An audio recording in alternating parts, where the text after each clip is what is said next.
Governor Khyber Pakhtunkhwa نے صوبائی حکومت کے لیے خطرے کی گھنٹیاں بجا دیں۔ ڈان نیوز سے گفتگو میں اعلان کر دیا کہ اپوزیشن کو مطلوبہ تعداد سے ایک ووٹ بھی زائد مل گیا تو تحریک عدم اعتماد میں دیر نہیں کریں گے۔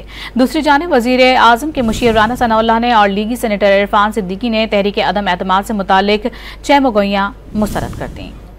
پختونخوا میں حکومت اور اپوزیشن جماعتوں کے درمیان کشیدگی میں اضافہ ہو گیا۔ مخالف جماعتوں کے کیمپ میں تحریک عدم اعتماد کے ذریعے صوبائی حکومت کو گھر بھیجنے کی باز گشت سنائی دی جانے لگی۔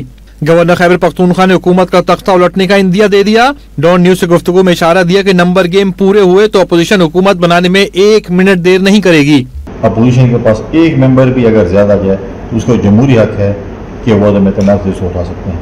ہم نے پہلے بھی حکومت مرکز میں آپ نے دیکھا کہ ہمارے پاس ممبرز تھے اور ہم نے عدم اعتماد کے ذریعے حکومت کیا تھی۔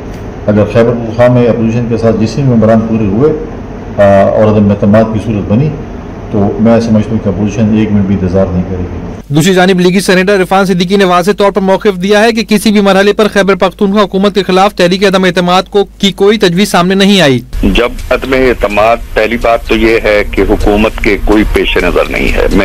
میری پرسوں بھی وزیر اعظم سے ملاقات ہوئی ہے، کسی مرحلے میں یہ آپشن کوئی ڈسکس نہیں ہوا۔